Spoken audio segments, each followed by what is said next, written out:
Pumunta nga ulit ako dito sa may pagawaan ng motor para ipacheck ulit si Maxi dahil nagbabawas pa rin siya ng coolant kahit natanggal na yung bara dun sa may valve nung nakaraan. Kaya yung radiator nga at magneto ay binaklas na, kaso nga lang nagkaroon ng konting problema. Ay hindi pala konti, malaki talaga. Is babaklasin na sana itong cover na to. Kaso nga lang may isang epal, ayun o. Hindi siya mahugot. At umpisa pa lang ang problema na. Itong magneto guys, nabunog na rin.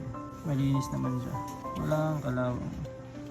Pero yun, kita nyo naman, putol lahat. Isa, dalawa, tatlo, apat. Pero putol na to nung dinala ko to dito guys.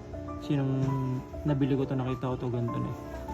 Ito lang talaga ang problema. Kaya yung mga tools na hindi kadalasang ginagamit ay nailabas daw ulit dahil dito sa may mga tornilyo natin. Dahil lahat ng pwedeng gawing paraan para matanggal to gamit lang yung normal na tools ay hindi umuubra talaga. Kaya ang plano ay pupudpudin na lang yung ulo ng tornilyo para matanggal tong cover na to. At nagsakripisyo na nga rin si Papa George ng ilang tool para dito sa tornilyo na to. May nabali o naputol na bala ng barena, tapos yung extraction tool niya nagkabungi-bungi na. Pati nga yung retreader tool naputol na rin dahil sobrang tigas ng tornilyo. Kaya grabe talaga nung natanggal to at grabe din yung sinapit ng tornilyo. Na kung nakisama lang sana siya at nagpatanggal ka agad, edi sana kasama siya sa mga biyahe natin at mga adventure. Yung water pump or yung impeller ata yung tawag doon, di ko lang sigurado. Yung babaklasin ngayon dahil nga dito din daw pwede maging cause kung bakit nawawala yung coolant doon sa may reserve. At pagkabaklas nga nakita na may damage na ng konti yung oil seal, baka daw lumulusot na sa kabila. Dahil nga yung sa kabilang side daw niyan ay engine oil na. At possible na may konting lumulusot doon. At habang naghihintay ng order na pyesa, sinubukan tanggalin yung mga stock up na tornilyo. Pero wala, hindi talaga kaya dahil kahit ako sa sarili ko alam ko na sobrang tigas talaga nun dahil winelding na rin yan dati at hindi talaga kinaya. Kaya yung ibang pyesa ay nilinis na lang bago pa dumating yung mga ikakabit. Kaya pagdating ng pyesa na ikabit na kaagad, hindi ko na masyadong nabidyohan dahil inaaral ko din. Yung mga kaninang namamaga na oil seal nagmukhang bago na ulit at nagmukhang normal na. Tapos yung stator nilinis na rin at mukha ng bago, pati yung case. Pati radiator nilinis na rin. At all goods pa naman daw dahil wala naman kabara-bara or yung mga daluyan ng hangin ay okay pa daw. Yung nakasabay nga nating X-Max dito, sinaglit lang muna na gawin. Grabe talaga laki ng motor nito lalo sa personal. Pati yung compartment, parang isang baby na talaga yung kasya tapos naka-helmet pa na full face. At halos abutin na kami ng dilim at kinakabit na lang din naman yung mga pyesa na nabaklas tapos testing.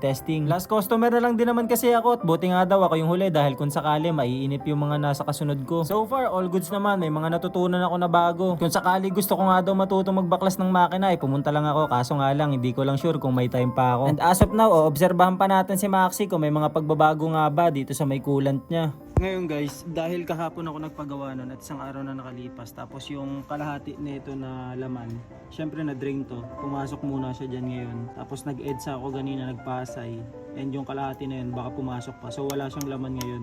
And re-refillan natin siya today, pupunuin natin siya ulit, tapos check natin kung mga kalahati, tapos ayun yung pinaka-final. Pag yung kalahati na natira ulit na yun, nawala, it means may iba pa siyang tinatagusan or magdo-double check ako sa mga hose. Pero yan, all goods naman siya ngayon. Wala akong leakage na nakikita dito sa labas, pero sa loob di ko pa sure. Yung thermostat kasi, nung nakaraan may parang liquid doon. Langis yung hinala ko. So, hindi ko muna pinagalaw yung sa thermostat. Ako na lang magbabaklas nun kasi kaya ko naman na yun. So, yung part lang na hindi ko kaya, ayun yung pinagawa ko. So, under observation pa tayo guys.